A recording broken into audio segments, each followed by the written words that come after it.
भोलेनाथ की बारात आना बाकी है। और बाराती लोग क्या करते हैं, सबको पता है बारात आती है तो क्या होती है। मोहल्ले में पता चला किसी की बारात है तो दूसरे मोहल्ले वाले आकर थोड़े से नाच लेते हैं। किसे पता लग रहा है उतनी भीड़ के बीच। अभी थोड़ी देर शांति बनाकर बैठे तो वरदान प्राप्त करके खूब सबको सताए। अब भगवान बोले इनका यही है, जैसी वरदान मिला नहीं कि पूरा सृष्टि हमारा हो जाए। अब उसके लिए भगवान ने हैग्रीव अवतार धारण किया।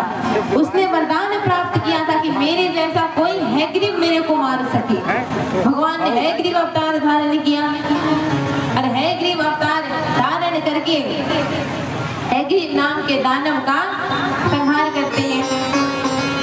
और भगवान का 24वां अवतार जो कल्कि अवतार होगा, इस कलयुग में होगा।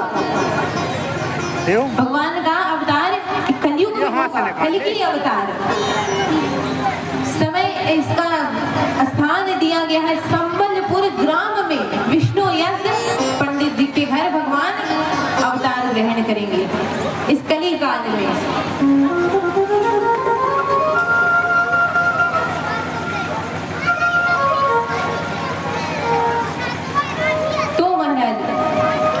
उनकी 24 अवतार की कथा हो गई। तब सौनकादि ऋषि पूछते हैं कि प्रभु बताइए कि ये कथा तो भगवान ने ब्रह्मा जी को सुनाई, ये बात ऊपर ऊपर चल रही है। ब्रह्मा जी ने नारद जी को सुनाई, ये सब बात ऊपर ऊपर चल रही है, लेकिन ये कथा इस धरती पर कैसे आई, लिखी कैसे गई है। तब बताते हैं कि एक दिन वेद व्यास जी बहुत गहरा विचार कर रहे थे। नदी के किनारे घूम रहे थे, यमुना जी के तट पर, और विचार कर रहे हैं कि कलयुग में जीव का कल्याण कैसे होगा। अब इतना सोचते सोचते वो रोने लगते हैं। जब कोई मार्ग नहीं सूझता उन्हें तो रोने लगते हैं। अब नारद जी ने ऊपर से देखा, अगर कोई संत रोए ना, संत की परिभाषा है कि चाहे सुख हो चाहे दुख हो, वो दोनों ही परिस्थिति में सामान्य रहेंगे। अब रोने लगते हैं नारद जी। देखे वो आते हैं, पूछते हैं कि आप इतना विचार कर रहे हैं और रो रहे हैं किस बात को लेकर। वो कहते हैं कि हम सोच रहे कलयुग में जीव का कल्याण कैसे होगा। मैंने इतने ग्रंथ लिखे, इतने उपनिषद लिखे, वेद लिखे, फिर भी मेरे मन को शांति नहीं हो रही है। ऐसा लग रहा है कुछ छूट रहा है। तब कहते हैं नारद जी कि आपने सब लिखा, आपने जितने भी ग्रंथ लिखे, उपनिषद लिखे, शास्त्र लिखे, आपने सब में ज्ञान को महत्व दिया है। और ज्ञान सुनने वाले कलयुग में नहीं होंगे। आप किसी को एक ज्ञान बताओ, 4 बताकर आपको जाएगा कि आप कह रहे हो वो गलत है, हम कह रहे हो वो सही है। देखिए ये बात आज हो रही है, और ये बात कब नारद जी कह गए थे। तो कलयुग में ज्ञान सुनने वाले नहीं होंगे। कलयुग में भक्ति करने वाले, भजन करने वाले, भजनों में आनंद लेने वाले बड़े होंगे। तो आप भक्ति रस लिखिए। बोलते ठीक है। अब वेद व्यास जी शुरू करते हैं लिखना। महाभारत का प्रसंग शुरू करते हैं। जब भीम ने दुर्योधन के जांघ को तोड़ दिया था और दुर्योधन अपने अंतिम अवस्था में था, अब सब चीज समाप्त हो चुका है, युद्ध खत्म हो गई है, पांडवों की जीत हो गई, कौरव हार गए। अब दुर्योधन का मित्र अश्वत्थामा दुर्योधन के पास आता है और कहता है कि सब तो समाप्त हो गया, सब चीज खत्म हो गए, लेकिन फिर भी तुम्हारी मृत्यु नहीं हो रही है, कितने कष्ट में हो तुम। तो दुर्योधन को श्राप था कि तुम्हारी मृत्यु उसी क्षण होगी जिस समय तुम खुश हो, मतलब खुशी भी होगे और दुखी भी, दोनों सुख और दुख का अनुभूति एक साथ होने पर तुम्हारी मृत्यु होगी। तब अश्वत्थामा दुर्योधन को वचन देता है कि आज मैं पांचों पांडवों का शीश तुम्हारे सामने लाऊंगा। अब ये वचन देकर चला गया। रात्रि का समय, अब भगवान ने लीला करी, क्या करी कि पांडवों को उनके शिविर से अपने शिविर में बुला लिया और जो पांडवों के पांचों पुत्र थे वो पांडवों के शिविर में जाकर सो गए। अब वो रात्रि का समय, इतनी लाइट नहीं होती थी कि किसका कौन घर है आराम से दिख जाए। अब हो गई है तो पता चलता है। युद्ध हो रहे थे तो सबका अलग अलग शिविर था, कौरवों के अलग थे, पांडवों के अलग थे, तो वो सोए हुए थे। और रात्रि का समय अश्वत्थामा जाता है और सोते हुए बालकों का, पांचों बालकों का शीश काटकर थाल में पांचों को रखकर उस पर कपड़ा डालकर दुर्योधन के सामने ले जाता है। अभी तक अश्वत्थामा ने भी नहीं देखी कि ये किसका शीश है,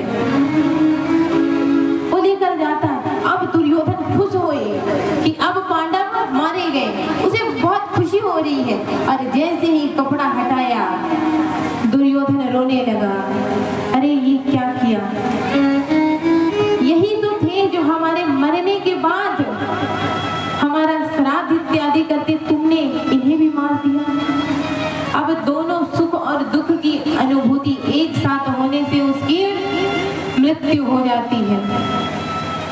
अब ये खबर माता द्रौपदी को पता चलता है कि एक साथ उसके पांचों बालक की हत्या हो गई है।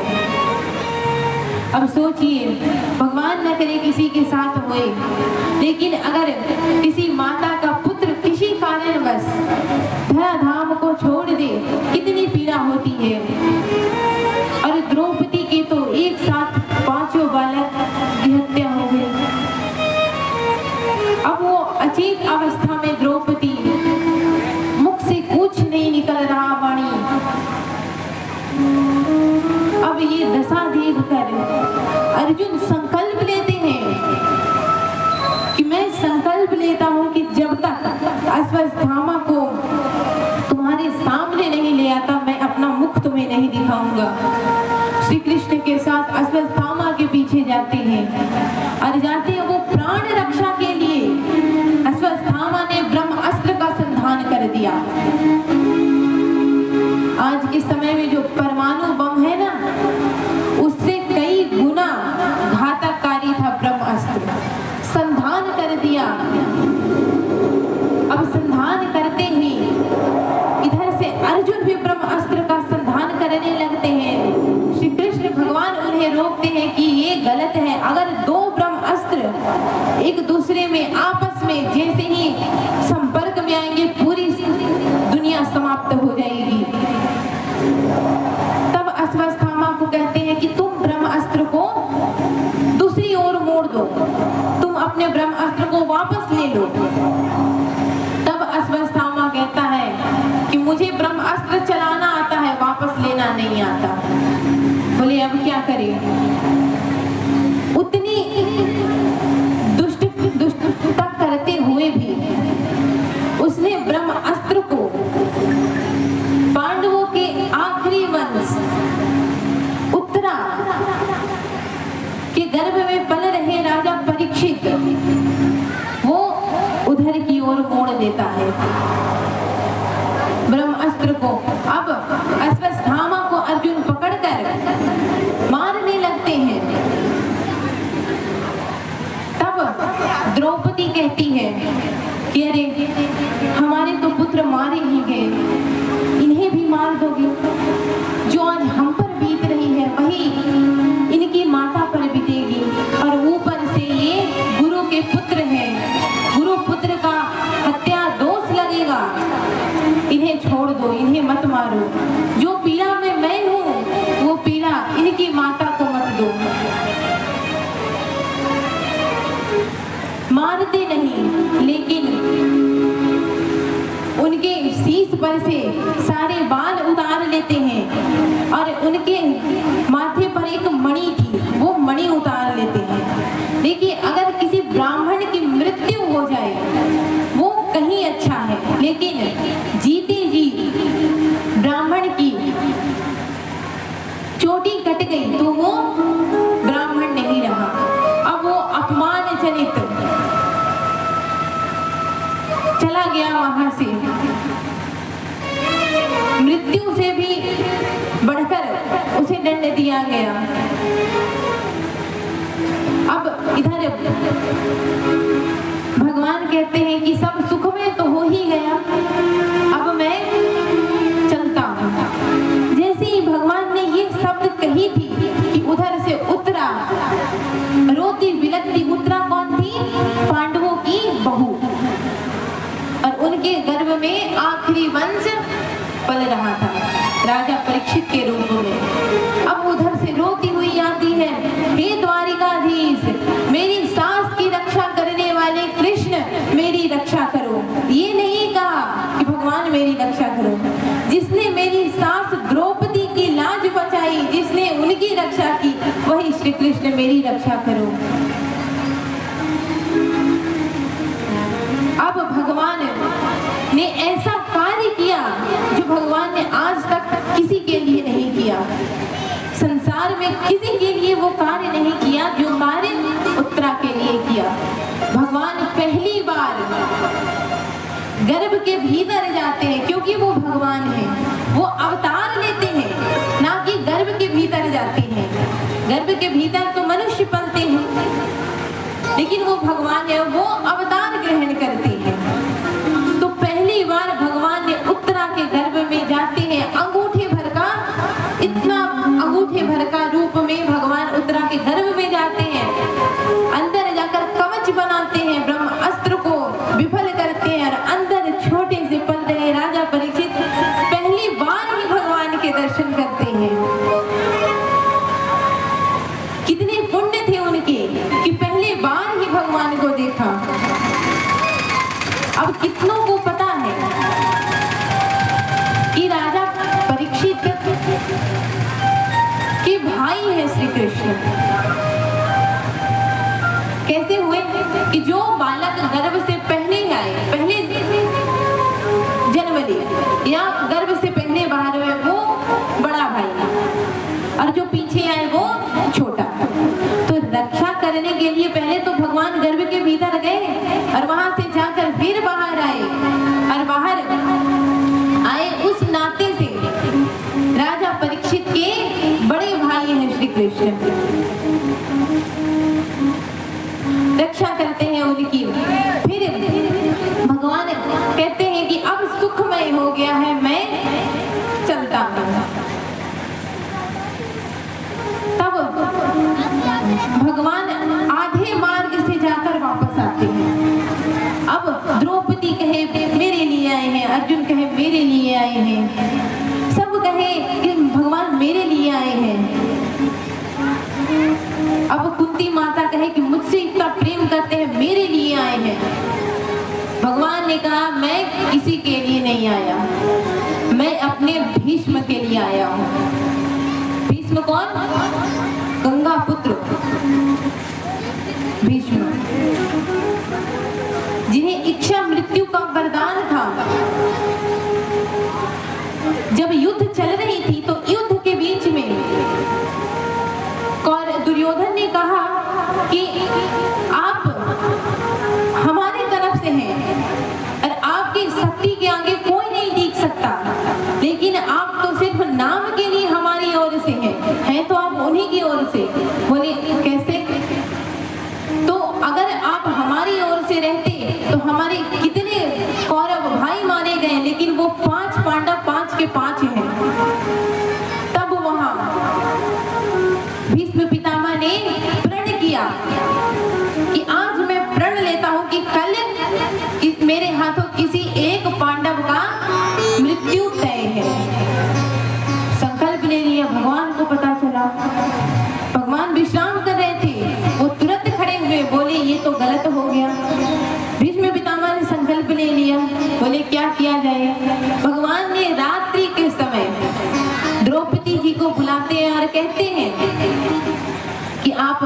भीष्म पितामह के शिविर में जाइए और चुपचाप जाइएगा, बिना कोई आवाज किए उनके चरणों को स्पर्श कीजिएगा। बोले ठीक है। द्रौपदी जी को ले जाते हैं और द्रौपदी जी जाकर और उस समय भीष्म पितामह अपने हाथ अपने आंखों पर रखे हैं, ऐसे कर कर लेटे हुए हैं। अब वहां जाती है और जाकर चरणों को स्पर्श करती है। भीष्म पितामह को लगा कि कौरव के पांडव है तो कौरवों की कोई बहू होगी। उनके मुख से निकला अखंड सौभाग्यवती भव। अब जैसे ही ये कहा, अब वो साधारण तो नहीं है, तुरंत कहा कुछ गलत हुआ। तुरंत खड़े हुए तो सामने द्रौपदी जी खड़ी, कुछ नहीं बोला, चुपचाप शिविर से बाहर आए। अब बाहर श्री कृष्ण दोनों हाथ बांधे मुस्कुरा रहे हैं। सब समझ गए भीष्म पितामह कि सब इनकी चाल है। बोले प्रभु, कहते हैं कि फिर श्री कृष्ण कहते हैं कि आपने जो इन्हें वरदान दिया है, उन वरदान के लिए आप कुछ मांगिए।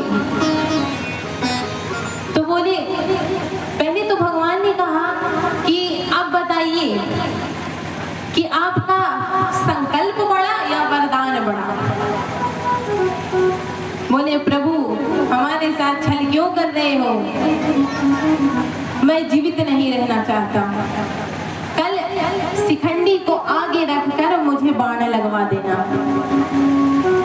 अब इतना त्याग किया भीष्म पितामह ने। तब भगवान कहते हैं कि इस मदद के लिए आप कोई वरदान मांगो। वरदान वो मांगते हैं कि बस कुछ नहीं करना प्रभु, मेरे अंत समय में बस मेरे साथ होना। जब इस प्राण तन से निकले तब आप मेरे सामने होना। बोले ठीक है, तथास्तु, वरदान देते हैं। अब भगवान जब वापस आए थे तो बोले मैं अपने भीष्म के लिए आया हूँ। पांचों पांडवों सहित द्रौपदी को लेकर भगवान भीष्म पितामह के पास जाते। वो बाणों की शैया पर लेटे थे। बोले प्रभु, आपने मेरी लाज रखी, क्योंकि उन्हें इच्छा मृत्यु की वरदान थी कि जब वो मन में सोचे कि अब मुझे जीवित नहीं रहना, इस तन में नहीं रहना, तभी उनकी मृत्यु संभव थी। भगवान का दर्शन करते हैं और उसके बाद वो अपने शरीर को त्याग करते हैं। भगवान से यही विनती करनी है कि भगवान कुछ हो या ना, बस अंत समय में, हमारे अंत समय में आप हमारे साथ हो।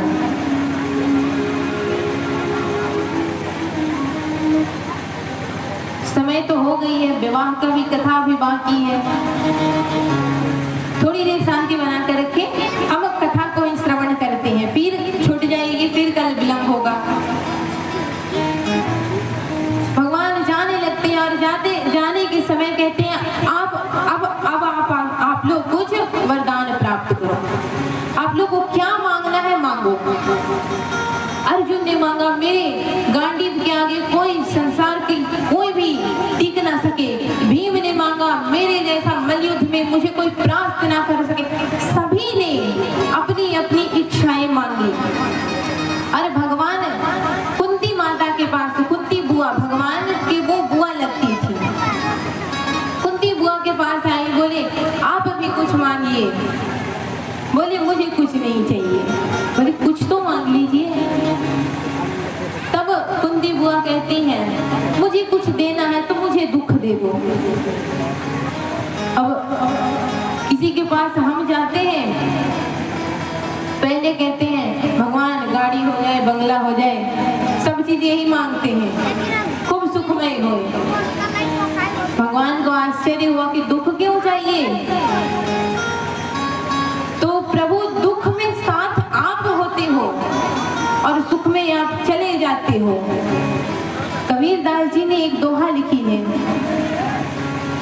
दुख में सुमिरन सब करे, सुख में करे न कोई। जो सुख में सुमिरन करे तो दुख काहे को होए। दुख में तो सब भगवान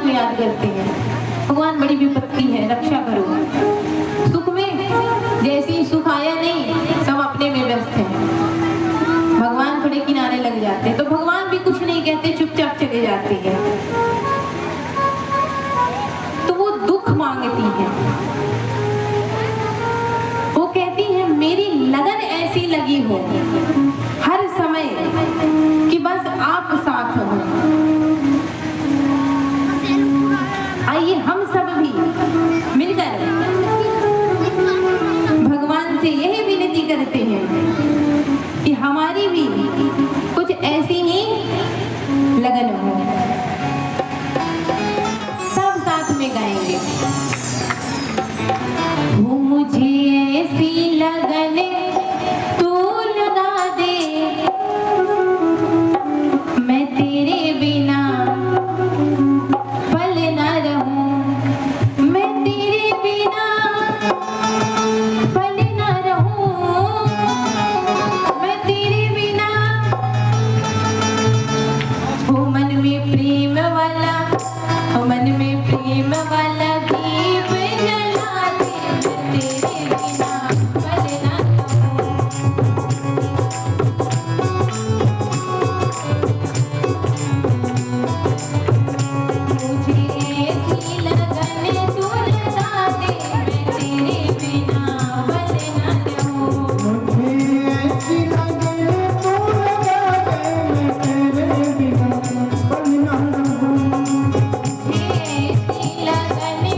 कह देता हूँ, जो कहते हो वो करता हूँ। हो तूने दिल को चुराया मैंने कुछ ना कहा, तूने दिल को चुराया मैंने कुछ ना कहा, तूने दिल को चुराया मैंने कुछ ना कहा, तूने दिल को चुराया मैंने कुछ ना कहा, तूने बड़ा तड़पाया मैंने कुछ ना कहा, तूने बड़ा तड़पाया मैंने कुछ ना कहा, तूने बड़ा तड़पाया मैंने कुछ ना कहा।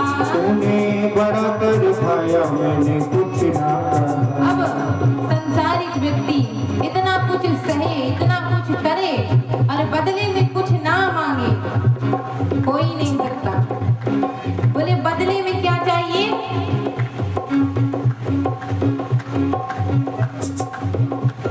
बदले में क्या चाहिए? अब ऐसी हो, अब ऐसी, अब ऐसी झलक तू दिखा दे, मैं तेरे बिना पल न रहूं। अब ऐसी झलक तू दिखा दे, मैं तेरे बिना पल न रहूं।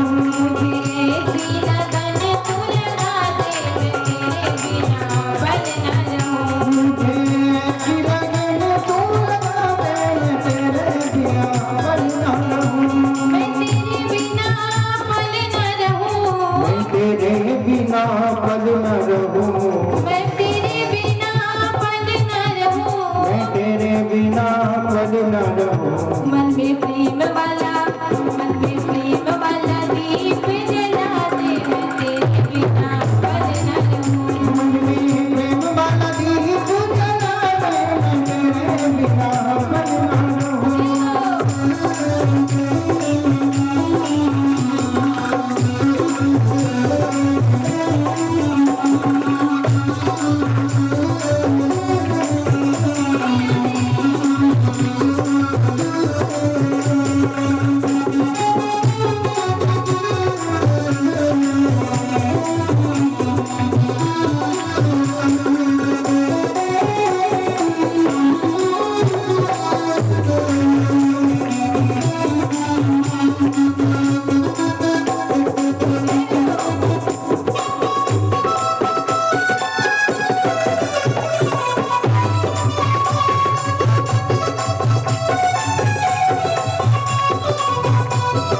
अब भक्त कहता है लगन तो लग जाए, पर ये मन कहते हैं पूजा करने तो बैठते हैं पर मन नहीं लगता, मन कहीं और चला जाता है।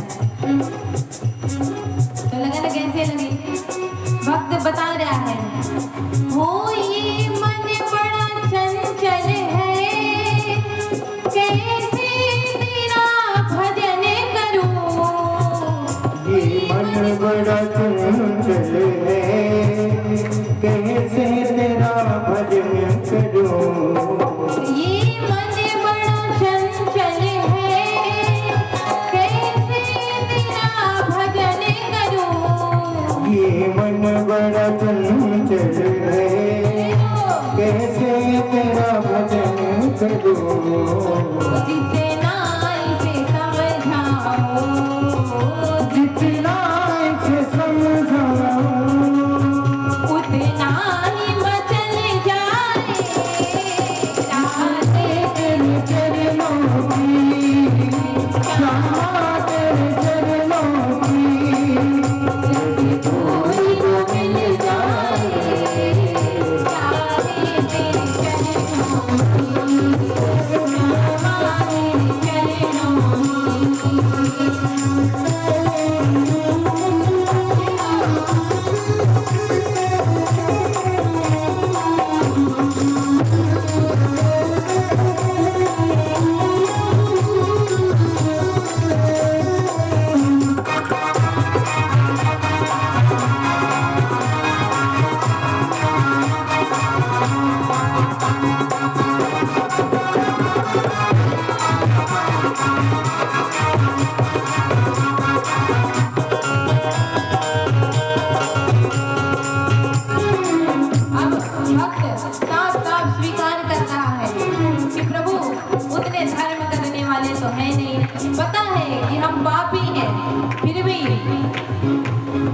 काबिल नहीं हूँ तेरे फिर भी रिझा रहा हूँ।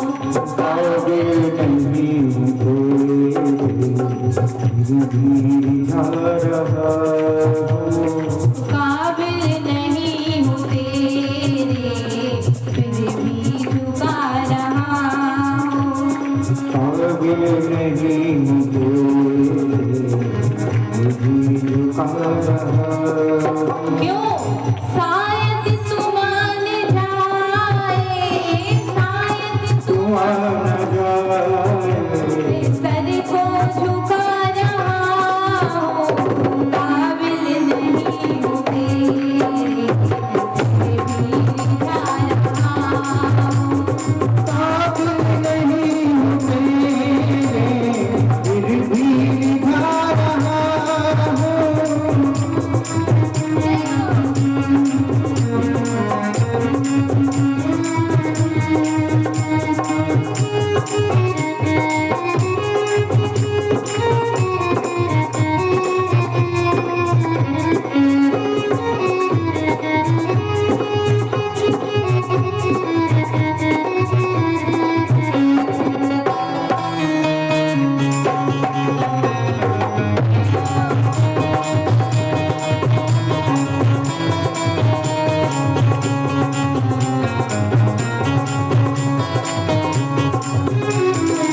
अब इस दरबार में आने के बाद व्यक्ति बाहर कैसा है, कितना धनवान है, कितना गरीब है, कितना धार्मिक है, इस पंडाल से बाहर सभी की अपनी अपनी पहचान है। लेकिन इस पंडाल में आने के बाद क्या है पहचान हम सबकी, क्या है?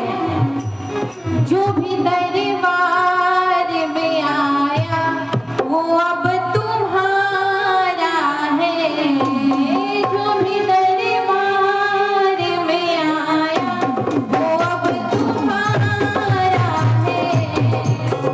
जो भी दरबार में आया, जो भी दरबार में आया, वो अब तुम्हारा है।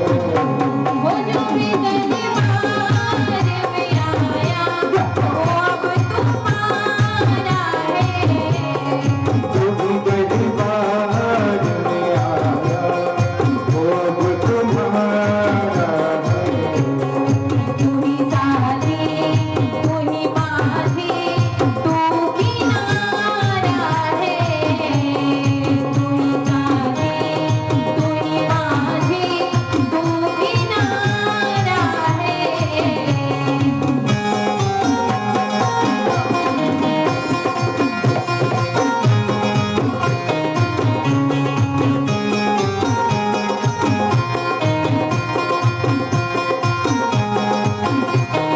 वो जो भी दरबार में आया वो अब तुम्हारा है।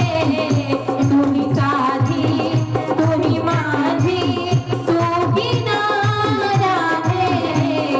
तू ही साथी, तू ही माझी, तू ही किनारा है। जो भी दरबार में आया वो अब तुम्हारा है। वो तू ही साथी, तू ही माझी, तू किनारा है। बोले कृष्ण कन्हैया लाल की। बस यही मांगना है भगवान से कि बस लगन लग जाए, एक बार लगन लग जाए। देखते हैं किसी कार्य में लगन लगने के बाद वो पूरा करके छोड़ते हैं।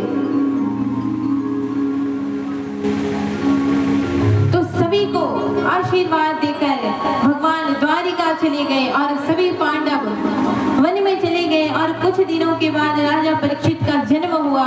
धीरे धीरे बड़े हुए, पांडवों का स्वर्गवास हो जाता है। अब परीक्षित जो है अब वहाँ के राजा हैं, इसलिए अब उन्हें राजा परीक्षित के नाम से पुकारेंगे। अब राजा परीक्षित के राज्य में सब बड़े सुखी। अब राजा है तो एक दिन उनकी खजाने की साफ सफाई हो रही थी। तो उसी साफ सफाई में एक दिव्य मुकुट निकलता है, सोने का रत्नों से जड़ा मुकुट निकलता है, राजा को दिखाया जाता है, देखने में बड़ा आकर्षक सुंदर। वो राजा परीक्षित बोले कि आज मैं इसी को धारण करूंगा। और जैसे ही धारण करते हैं उनके मन में हिंसक विचार आने लगते हैं। और वो मुकुट किसका था? कंस के ससुर जरासंध का था। कई राज्यों को मार पीट कर लूटता और वो मुकुट बनवाया था। अब राजा के मन में हिंसक भावना है। राजा बोले कि आज मैं आखेट पर जाऊंगा। भगवान के चरणों में रहने वाले राजा परीक्षित आखेट पर जा रहे। वो अपने कुछ सैनिकों के साथ निकल जाते हैं वन के लिए। और वन घना होने के कारण राजा परीक्षित आगे आगे तेज रफ्तार से जा रहे थे और सैनिक पीछे छूट गए।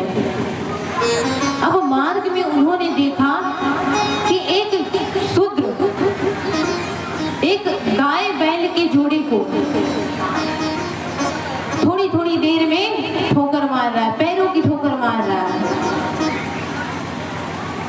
अब जो बैल था उसके मात्र एक पैर बचे थे, 3 पैर उसके खत्म हो गए थे। राजा परीक्षित ने देखा मेरे राज्य में ऐसा व्यवहार, वो भी गौ माता के साथ। जाकर पूछे तुम कौन हो? बड़ा सरलता से उत्तर देता है मैं कलयुग हूँ। बोले ये गाय और बैल कौन है? तो ये जो गौ के रूप में है वो धरती माता है और ये जो बैल के रूप में है वो धर्म है। बोले इनकी ऐसी दशा? बोले हाँ कलयुग में इनकी यही दशा रहेगी। ऐसा बोले कलयुग कि उन्होंने अपने धनुष बाण निकाला और कहा कि अगर कलयुग में ऐसा होगा तो तुम्हारा मर जाना उचित है। धनुष बाण निकाल दिए। अब कलयुग डर गया, डरकर चरणों में बैठ गया कि मुझ में लाख अवगुण है, लेकिन मुझ में एक ऐसा गुण है जो इस चारों युग में नहीं, पिछले तीनों युग में नहीं है। वो मुझ में ऐसी काबिलियत है। बोले कौन सा? बोले कि कलयुग में जीव नाम मात्र से कल्याण है। कलयुग केवल नाम आधारा, सुमेर सुमेर नर उतरी है पारा। कोई पूजा पाठ का नहीं बताया गया कलयुग में, बस नाम संकीर्तन से ही कल्याण है। बोले ये तो बड़ी अच्छी बात है। और युग में तपस्या करनी पड़ती थी, तपस्या करते करते प्राण त्याग देते थे भगवान के एक दर्शन के लिए, और यहाँ नाम लेने से सब चीज प्राप्त होगा। बोले तब तो बड़ी अच्छी बात है, लेकिन फिर भी तुम यहाँ नहीं रह सकते। तो बोले मेरे लिए कोई स्थान तो दो। बोले ठीक है, जहाँ गलत कार्य हो, जहाँ मदिरापान हो, स्त्रियों का संग हो, जुआ खेला जाए, जितने गलत कार्य थे वहाँ स्थान दिया। कलयुग मन में कहे ये सब प्लॉट तो मैंने पहले बुक कर रखे, आपने क्या दिया?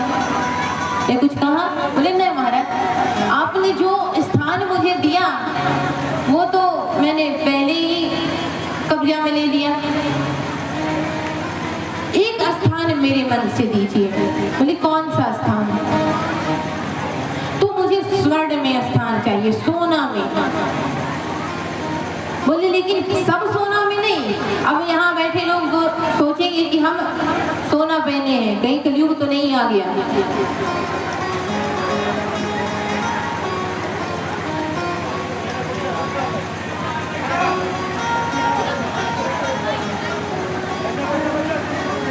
थोड़ी देर शांति बनाकर बैठे, वो जो भी हुआ है तुरंत खत्म हो जाएगा, लेकिन यहाँ कटाना तो भूल जाएंगे। अब कहते हैं मुझे स्वर्ण में स्थान चाहिए। अब राजा परीक्षित भूल गए कि वो स्वयं स्वर्ण पहने हुए हैं। और सब स्वर्ण में नहीं चाहिए, जो गलत तरीके से धन कमाया गया है उससे स्वर्ण लिया गया है, मैं उस स्वर्ण में रहूंगा। अब कंस का ससुर जरासंध कौन सा धर्म का कार्य करता था? लूट पट के वो बनवाया था उतना कीमती। वो भूल गए कि उन्होंने स्वयं मस्तक पर सोने का मुकुट धारण किया है। कलयुग चुपचाप गया, उनके माथे पर विराजमान हो गया। अब राजा परीक्षित आगे चलते चलते वन में चले गए। सैनिक तो पहले ही पीछे छूट गए थे। अब उन्हें प्यास लगी तो वो इधर उधर जल की तलाश में है। तभी उन्हें समिक मुनि का कुटिया दिखता है। समिक मुनि ध्यान में थे। राजा परीक्षित जाते हैं और कहते हैं मुझे जल चाहिए। 2-3 बार बोलते हैं। वो अपने ध्यान में इतने मग्न हैं कि उन्हें आसपास की सुनाई नहीं दे रही है। अब यहाँ थोड़ी देर पहले जो हुई ना, थोड़ी सी देर के लिए इधर उधर चले जाते हैं। अगर कोई व्यक्ति पैसा अगर गिन रहा हो, गिनता रहा है, कोई आए कोई मतलब नहीं, सारा ध्यान वहाँ है। लेकिन यहाँ थोड़ा सा कुछ हुआ नहीं कि सब चले गए। अरे जिनका वो कार्य है वो देख लेंगे, हमें जाने की क्या आवश्यकता। तो जाकर जल मांगते हैं। वो ऋषि अपने ध्यान में थे तो नहीं सुनते, उन्हें अपना अपमान दिखा।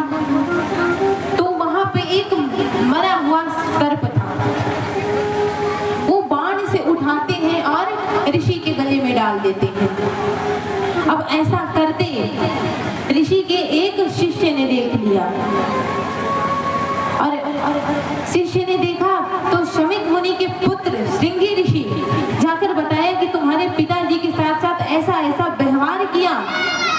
अब श्रृंगी ऋषि कुछ जाने, पहले कुछ नहीं समझे कि वो कौन है, क्या किया, कुछ नहीं, बस वहीं पे संकल्प कर दिया, श्राप दे दिया कि जिसने मेरे पिताजी के साथ दुर्व्यवहार किया है वो आज से 7वें दिवस तक्षक नाग के डसने से उसकी मृत्यु हो जाए। श्राप दे दी। अब पिताजी के पास आए खुशी खुशी। उन्हें लगा कि पिताजी शाबाशी देंगे, बहुत अच्छा किया, मेरा अपमान का बदला लिया। अब गए, उसने बताते हैं कि एक राजा था जो आपके साथ ऐसा ऐसा व्यवहार किया।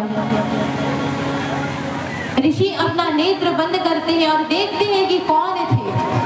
देखते हैं कि वो राजा परीक्षित थे जो पूरे संसार का भरण पोषण करने वाले हैं। वो ऐसे गलत कार्य कर ही नहीं सकते, जरूर कोई बात रही होगी और तुमने बिना सोचे समझे उन्हें श्राप दे दिया, वो भी मृत्यु का। अब राजा परीक्षित तो अपने महल गए और महल ऋषि जब पता चला तो ऋषि तुरंत महल के लिए निकले। और उधर राजा परीक्षित जैसे ही महल पहुंचे मुकुट को सिर से उतारा और उतारते ही मन में ख्याल आया कि मैंने क्या करके आया।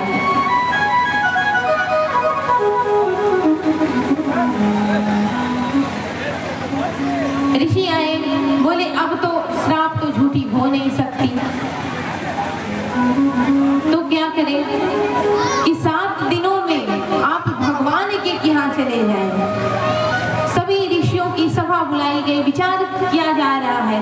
तभी वहां से सुखदेव जी मुनि महाराज गुजर रहे थे, जैसे मानो भगवान ने भेजा हो। भगवान तो उनके भाई हैं। अब उनसे निवेदन की गई कि ऐसी बात है जो आप इनको भागवत कथा सुनाइए। आपके मुख से ये भागवत कथा सुनकर 7 दिनों में ही भगवान के घर चले जाएंगे। ठीक है, वो भी मान जाते हैं कि भगवान के वंशज हैं, मान गए।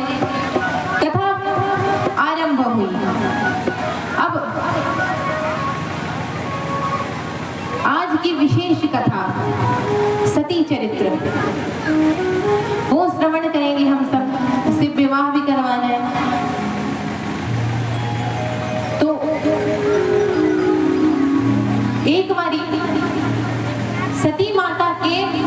पिताजी दक्ष बहुत बड़ा यज्ञ का आयोजन करवाते हैं। सभी को यज्ञ में बुलाया, देवी देवता नाग किन्नर गंधर्व जितने थे सभी को बुलाया, केवल महादेव जी को छोड़कर। अब इतना बड़ा यज्ञ है, पूरे संसार को नेवता दिया गया। अब सभी तैयार होकर जाने की व्यवस्था कर रहे हैं। तभी नारद जी आते हैं, वो भी तैयार होकर आए हैं और कहा, माता आप अभी तक तैयार नहीं हुई? सती माता को कहते हैं। बोली क्यों, विशेष बात है? बोले आपको नहीं पता? बोले नहीं। तो आपके पिताजी ने बहुत बड़ा यज्ञ का आयोजन किया है, मुझे लगा कि मैं आपके साथ हो लूंगा, लेकिन कोई बात नहीं, मैं चला जाऊंगा। नारद जी कहकर चले गए। अब ये बात माता भोले बाबा के पास गई पूछने, बताते हैं कि हाँ आपके पिताजी यज्ञ का आयोजन कर रहे हैं। तो सती माता कहती है तब तो हमें भी चलना चाहिए। बोले कैसे, हमें तो निमंत्रण नहीं आया, हम कैसे जाएं? कहते हैं कि फिर सती माता कहती है कि अरे निमंत्रण नहीं आया तो क्या हुआ? और देखिए ये जब संवाद चल रही थी ना, तो जितने देवता थे स्वर्गलोक के, वो कैलाश के ऊपर ऊपर से अपने विमानों से जा रहे हैं। देवताओं को भी वही मार्ग मिला। अब माता के मन में और इच्छा जागृत हुई कि हमें भी जाना है। अब पता चले कि किसी के मायके में यज्ञ हो रहा है, तो वो तो बहन बेटियां जितनी हैं अपने ससुराल में, वो तो अपनी मायके आएंगी। अब माता भी यही कही कि हमें भी चलना चाहिए। भगवान रोकते हैं कि हमें निमंत्रण नहीं आया, कैसे जाए? तो सती माता कहती है कि क्षमा कीजिए प्रभु, आपको कोई क्या बता सकता है, लेकिन मैं कहूँ कि 3 लोग के घर पे बिना बुलाए जाना चाहिए। कौन कौन? गुरु, पिता और मित्र, ये 3 के घर बिना बुलाए जाना चाहिए। फिर भी महादेव जी मना करते हैं कि देखिए जाना चाहिए ठीक है, लेकिन हमें निमंत्रण नहीं आया। महादेव जी जान गए थे कि सती माता की की अवधि इतनी ही दिन की थी, वो तो सब जानते हैं, नहीं मानती। तब भगवान ने कुछ गणों के साथ माता को कहा ठीक है फिर जाइए। अंतिम बार भगवान ने स्वयं, शंकर भगवान उनका सामान बांधते हैं कि ठीक है अब जाइए, जाना है तो, लेकिन मैं नहीं जाऊंगा। बोले ठीक है। अब वहां गई, वहां जाते दक्ष क्रोध में, किसी पिता की पुत्री आए तो कितनी खुशी होती है कि हमारी पुत्री आई है कितने दिनों बाद, लेकिन वो विपरीत क्रोधित हो गए। अब सती माता गई है तो उनका कोई स्वागत, कोई सत्कार नहीं। दक्ष के भय से कोई उनसे बोले भी ना, चुपचाप महलों के अंदर जाती हैं। बहनें हंसते हंसते बगल से जाती हैं कि देखो बिना बुलाए चली आई। लेकिन एक बेटी के विवाह के बाद एक माता ही ऐसी होती है कि वो जब उसकी पुत्री, उसके संतान जहां भी दिख जाए हृदय से लगा लेती है। माता ने सती माता को हृदय से लगा लिया। अरे हाल पूछा कि कैसी हो? बोले सब सकुशल है। सब पूछकर और फिर सती माता ने कहा कि मैं यज्ञ मंडप देखाऊं? बोले हाँ देखाओ। यज्ञ मंडप देखने गई है। अब वहां गई तो देखा सभी का स्थान था, ब्रह्मा विष्णु इंद्र, बाकी सभी देवताओं का स्थान था महादेव जी को छोड़कर। उन्हें बड़ा अपमान लगा। विवाह से पहले पुत्री अपने पिता का अपमान सहन नहीं कर सकती, और विवाह विवाह के बाद पति का अपमान सहन नहीं कर सकती। अब वहीं पे पूरे क्रोध में माता चंडी के रूप धारण कर लेती है।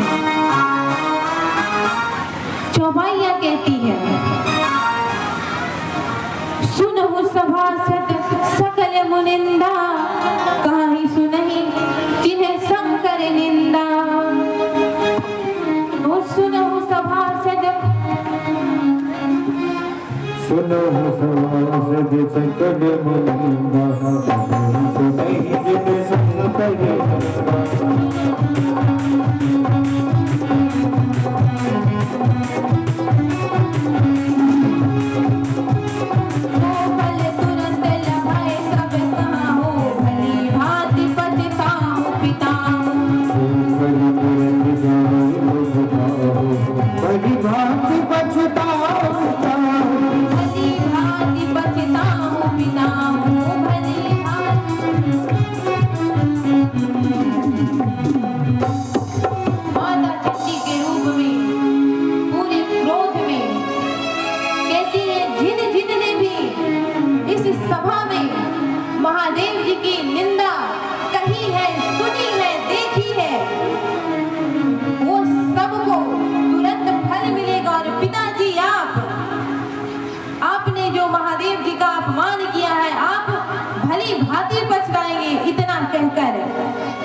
माता ने अस कहीं जोगन अग्नि तनु जारा, भय हो सकल मख हाहाकार।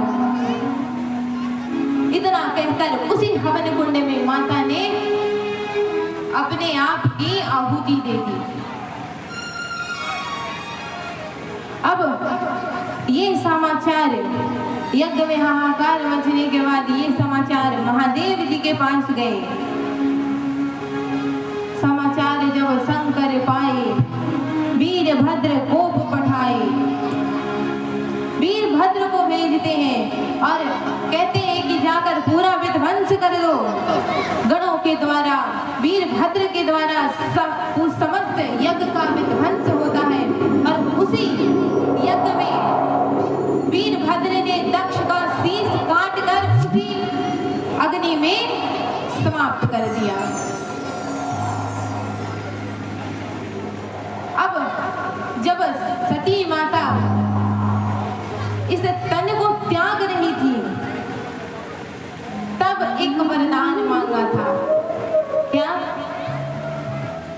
हो सती मारत हरि वर मांगा,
मरते समय सती माता ने कहा कि विष्णु भगवान से वरदान मांगा था कि जन्म जन्म मोहे शिव पद अनुरागा, कि जन्मों जन्म तक शिव ही मेरे पति के रूप में मिले। अब विष्णु भगवान कहिए तो फिर से दक्ष की पुत्री बना दो। तब सती माता कहती है कि मैं पत्थर की बेटी बनना स्वीकार करूंगी, लेकिन इस दक्ष की बेटी स्वीकार नहीं करूंगी बनना। इसी कारण से हिमालय के राजा के घर पार्वती के रूप में माता ने जन्म लिया। अब हिमाचल जी के घर बधाइयां बज रही है, पुत्री जन्म ली है। अब धीरे धीरे बड़ी होते हैं। अब नारद जी को पता लगता है माता ने दोबारा जन्म लिया है। जाते हैं और जाकर माता के दर्शन करते हैं तो हिमाचल जी ने क्या किया कि अपनी पुत्री को बुलाए और प्रणाम करवाया और फिर पूछे कि बताइए इसके भाग्य में क्या है, कौन कौन से संकट हैं। अब जितने भी गुण थे माता में नारद जी ने सब कह दिए कि आपकी पुत्री को देखकर संसार की स्त्रियां पतिव्रत धर्म का पालन करेंगी, आपकी पुत्री पूरी जगत में पूजी जाएगी, जगत जननी होगी, जगदम्बा होगी, जितने गुण थे सब कह दिए। तब हिमाचल जी ने कहा नारद जी मैंने आपसे अवगुण पूछे थे, गुण तो है जो है, अवगुण का कोई उपाय अवगुण है तो बताइए। बोले हाँ अवगुण है पर आपकी पुत्री में नहीं है। तो किसमें है? तो इनका जो वर होगा ना इनमें 2-4 अवगुण हैं। बोले कौन कौन सा अवगुण है? तो बताते हैं कि वो माता पिता से हीन होंगी। कहने का अर्थ था नारद जी का कि वो समस्त जगत के माता पिता हैं। अब हिमाचल जी ने सोच लिया इसके माता पिता नहीं होंगे, बोले अमंगल रूपधारी होगा। उन्हें लगा कि जटाएं इत्यादि होगी, थोड़े पागलपन होंगे, और वो तो भगवान के रूप बताए थे। जितने भी महादेव जी के वो गुण बताए वो अमंगल स्थानों में रहेंगे। जैसे महादेव जी का वास शमशान में भी है तो बताते वो बोला घर से रहित होंगे, तो हिमाचल जी सोचे उनका कोई घर ही नहीं होगा। वो सब इसके विपरीत सोच लिए। अब बोले इसका कोई उपाय नहीं है। बोले एक ही उपाय। बोले क्या? तो इन सब गुण को अगर देखा जाए तो ये सब महादेव जी में पाए जाते हैं। कहो तो उनसे विवाह करवा दो। बोले उतनी ऊंची हमारी संपर्क नहीं है, उतने ऊंचे से कैसे विवाह होगा महादेव जी से। बोले आप कहो तो। बोले ठीक है। अब महादेव जी को कहा गया कि माता ने फिर से पार्वती के रूप में जन्म लिया है। अब आप फिर से उनसे विवाह कर लीजिए। उससे पहले क्या हुआ कि ताड़कासुर नाम का राक्षस वरदान प्राप्त कर लिया कि मैं अगर मरूंगा तो केवल शिव के पुत्र के हाथों। अब उसे लगा कि कहाँ अब इनकी तो कोई पत्नी है नहीं तो पुत्र कहाँ से, अब तो मैं ऐसे भी अमर हूँ। वो बड़ी चतुराई से वरदान प्राप्त किया और फिर से वो भी सबको सताने लगा। इंद्र को उनके आसन से हटा दिया, पूरा स्वर्ग लोक ले लिया। तब इंद्रदेव कहते हैं कि प्रभु कुछ करो, माता से फिर से विवाह कर लो। तब बोले फिर से उस चक्कर में नहीं पड़ना, पहले परीक्षा लेते हैं कि अगर फिर से मैं उस भूतकाल को दोहराना नहीं चाहता कि फिर से सती जी भगवान पे संदेह करे और फिर से उन्हें अपना तन त्यागना पड़े, तो पहले सप्त ऋषियों को उनकी परीक्षा के लिए भेजते हैं। सप्त ऋषि गए हैं, समझा रहे हैं कि क्या आप महादेव जी के पीछे पड़े हैं? अरे कहिए तो हम आपका विवाह विष्णु भगवान से करवा दें, इतने सुंदर हैं।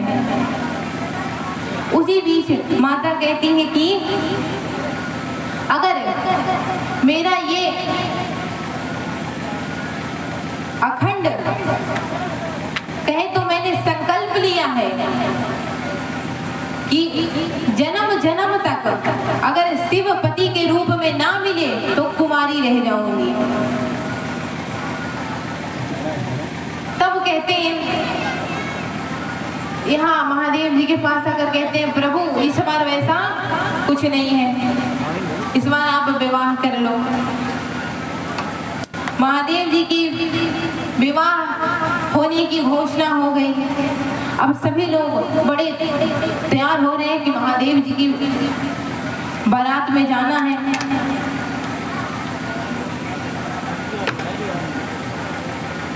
अब सब लोग बड़े खुश हैं कि महादेव जी के बारात में जाएंगे।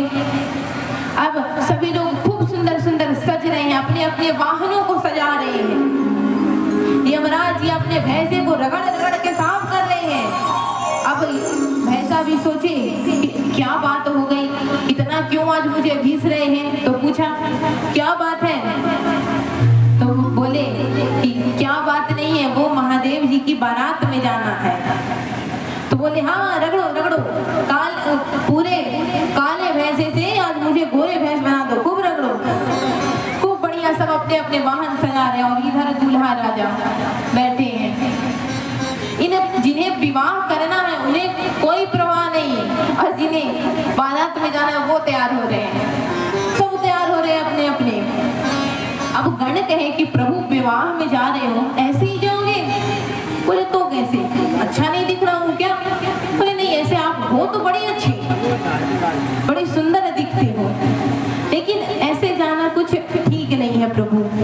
तो बोले फिर बताओ। तो उन्हीं में से एक गण था जो कहा कि मैंने धरती पर विवाह देखी है दूल्हे के घर। बोले तो बताओ। तो दूल्हा का श्रृंगार किया जाता है। बोले फिर बताओ क्या क्या रहता है श्रृंगार में। अब वो गण बताए कि सबसे पहले तो एक बड़ा सा मौर रहता है और उनके मुंह पर लटकता रहता है, जिसे सेहरा कहते हैं ना, वो तो बड़ा सा मौर रहता है, सेहरा रहता है। तो बोले एक गण बोला कि 1 मिनट रुको, मैं 2 मिनट में आता हूँ, और चला गया। अब जितने सांप थे बोले सभी बाहर आ जाओ। सभी जो 1-1 फीट के सांप है ना, पतले पतले, सब बाहर आओ। अब वो इंच से नाप किया कि 12 इंच से बड़ा कोई सांप नहीं होना चाहिए, पतले पतले। अब 100-200 सांपों को एक साथ पकड़ा, उनकी मुंडी को महादेव जी के जटाओं में स्थापित कर दिया और उनके जो पूंछ थे वो मुंह पर आए। बोले सेहरा का बंदोबस्त हो गया। बोले और क्या करते हैं। बोले अच्छा सा वस्त्र पहना। अब महादेव जी के पास एक ही बागंबर। बोले अच्छा रुको। एक गण और गया और 2-4 मीटर लंबा सांप पकड़ कर लाया और महादेव जी के कमर से बांध दिया। और सांप को पहले कहा कि देखो बारात में सब नृत्य करेंगे लेकिन तुम मत नाचियो। बोले क्यों, सारा भार तुम ही पर है। महादेव जी का बागंबर पकड़ा और सांप के बांध दिया लपेट कर। बोले ये तैयार हो गया कपड़ा। बोले अब तो अरे वो कुछ सफेद सा लगाते हैं वहां, मेकअप कहते हैं उसे। बोले कैलाश में मेकअप कहाँ से। अब एक गण भागा भागा गया शमशान, वहां से ताजी चिता की राख उठा कर ले आया। बोले लो पाउडर। अब गणों ने क्या किया, महादेव जी के शीश से लेकर पांव तक पूरे राख से उन्हें नहला दिया। अब महादेव जी एक तो गोरे और ऊपर से वो सफेद सफेद राख। देखिए महादेव जी के कई तस्वीरों में उन्हें सांवला बता दिया गया है, लेकिन हम सब गाते हैं कर्पूरी गौरम करुणावतारम संसार सारम भुजगेन्द्रहारम सदा वसंतम हृदयारविंदे भवम भवानी सरितम नमामि। क्या कहे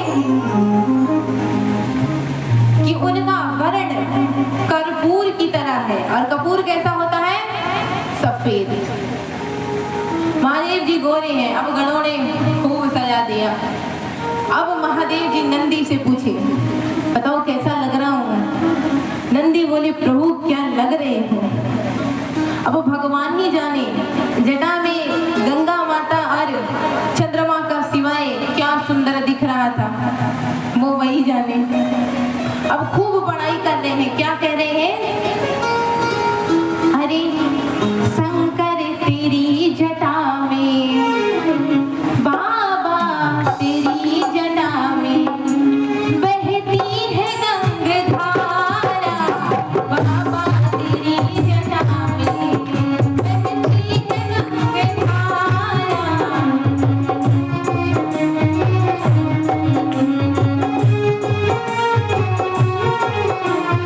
बाबा तेरी जटा में बहती है गंगाधारा। तेरी जटा में बहती है गंगाधारा। शंकर तेरी जटा में बहती है गंगाधारा। शंकर तेरी जटा में बहती है गंगाधारा।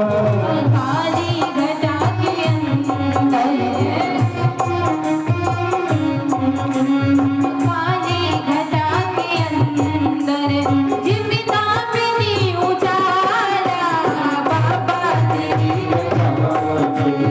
बहती है गंगाधारा। भोले तेरी जटा, बाबा तेरी जटा से बहती है गंगाधारा।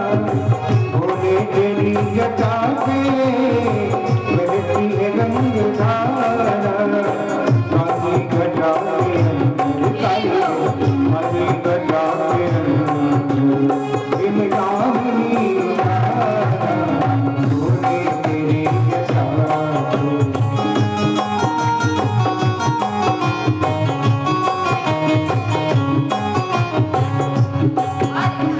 कहते हैं जो बड़े थे वो बाबा की प्रशंसा कर रहे हैं।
जिनके साथ बारात गए थे कोई पानी भी ना पूछे, सब पहले भगा देंगे।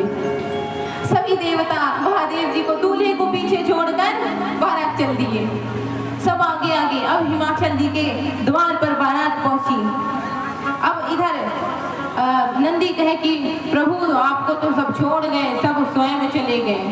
तो बोले अरे जाने दो, अब हम अपनी बारात लेकर जाएंगे। सब चले गए। अब एक बार कैलाश में जोर से पुकारा, क्या? हर हर महादेव। जैसी आवाज सुनी, जितनी भी चुड़ैल, डायन, भूतनी, पिशाचनी, प्रेत इत्यादि जितने थे सब चले आए। बोले हाँ अब चले हमारी बारात। अब वहाँ हिमाचल जी के द्वार पर जब पहुंची, सखियां कहे विष्णु भगवान को देखकर कि लगता है ये दूल्हा है। तो किसी ने कहा अरे नाना वो दूल्हा के मित्र हैं। तब इंद्रदेव भी बड़े सुंदर हैं। अब उन्हें देखकर कहे कि शायद ये दूल्हा है। बोले नाना ये भी उनके मित्र हैं। बोले जब मित्र इतने सुंदर सुंदर है तो दूल्हा कितना सुंदर होगा। अब महादेव जी पीछे से अपनी बारात लेकर आ रहे हैं।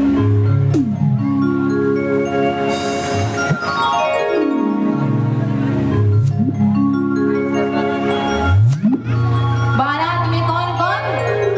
सब भूत पिशाच नाचते आ रहे हैं। बारात मंच पर आए। अरे कुछ जो पुरुष हैं बारातियों के साथ साथ नृत्य करते हुए आए।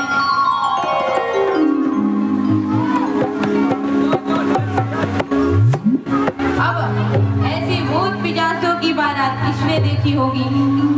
अब जो घर के बच्चे थे वो बड़े उत्सव उल्लास लिए मन में बारात देखने जा रहे। वो घर के बाहर गए और बाहर जाते देख रहे हैं कि ये बारात नहीं भूतों की बारात है। अब बच्चे डर के मारे अपने घर में गए और दरवाजा बंद करके कह रहे हैं कि जल्दी बंद करो दरवाजा। अब उनकी माताएं बोले अरे क्या हुआ, क्या देख लिया? बोले बारात देखने गए थे। तो हाँ बारात ही तो देखने गए थे, नहीं देखी? अरे बारात नहीं भूतों की टोली आई है, जल्दी दरवाजा खोलना मत। अब घर वालों को लगे कि बच्चों ने कुछ देख लिया हो तो डर रहे हैं, बारात देखकर कौन डरे। अब बाराती चली वहां से। भूत प्रेतों की बारात देखकर सभी लोग कह रहे हैं, सभी लोग थोड़ी सी शांति बना ले और जिन्हें नृत्य करना है बाराती में वो अपने स्थान पे खड़े हो जाए। बारातियों को देखकर कहे हो ऐसी न देखी बारात हो जैसी शिव की बरतिया। ऐसी न देखी बारात हो जैसी शिव की बरतिया। ऐसी न देखी बारात हो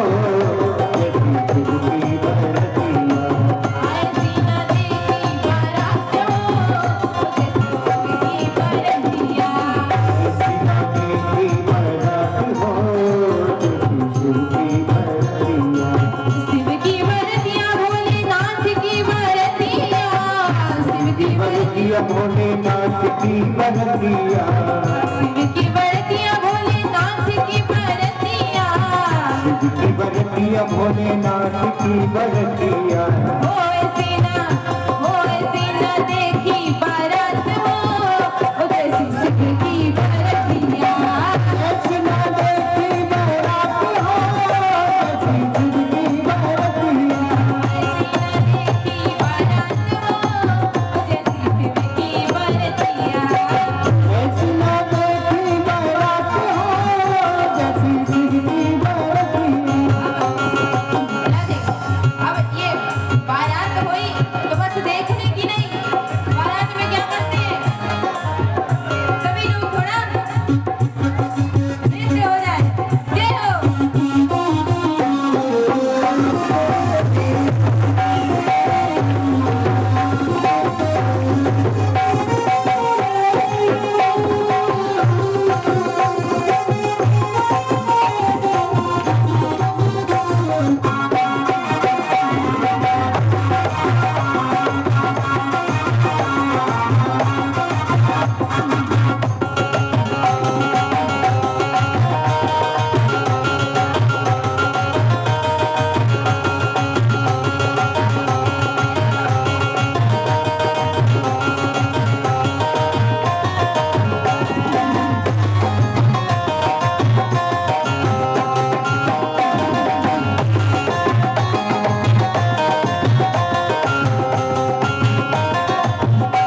दिगंबर वेश भयंकर दूल्हा दिगंबर भेष भयंकर दिगंबर वेश भयंकर हो रंग भस्मी रमात हो की बरतिया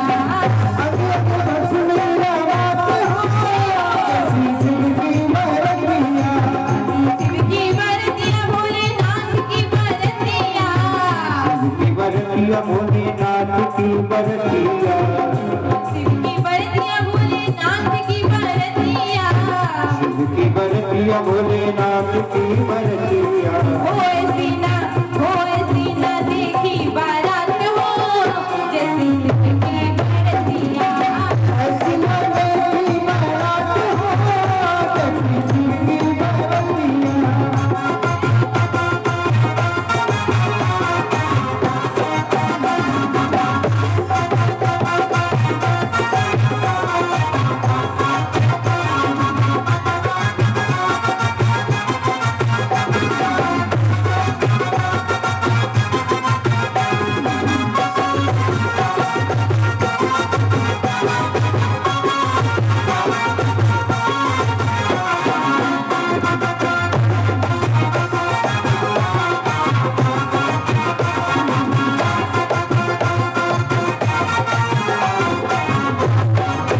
हाथ त्रिशूल और डमरू बिराजे हाथ त्रिशूल और डमरू बिराजे हाथ त्रिशूल और डमरू बिराजे त्रिशूल और डमरू बिराजे अब देखिए अब थोड़ी देर में आरती तो होगी अब सब थोड़ा खड़े हैं तो सब लोग नृत्य करके बाबा के दरबार में हाजिरी लगा ले सब पता है इधर से जब बारात आते हैं ना तो सब माताएं भी नृत्य करती हैं यहाँ नृत्य कर लो 84 लाख योनि में फिर तुम्हारा मौका मिले ना मिले तो हाथ त्रिशूल और डमरू बिराजे त्रिशूल और डमरू बिराजे हाथ त्रिशूल और डमरू बिराजे त्रिशूल और डमरू बिराजे ओ संग भूत प्रेत सब चले आते हो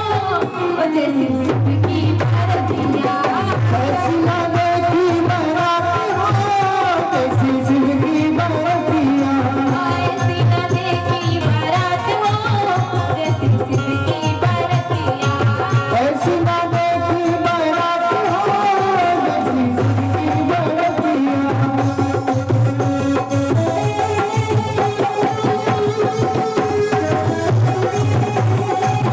जैसी शिव की बरतिया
रामरी की जय, पालनहारी की जय।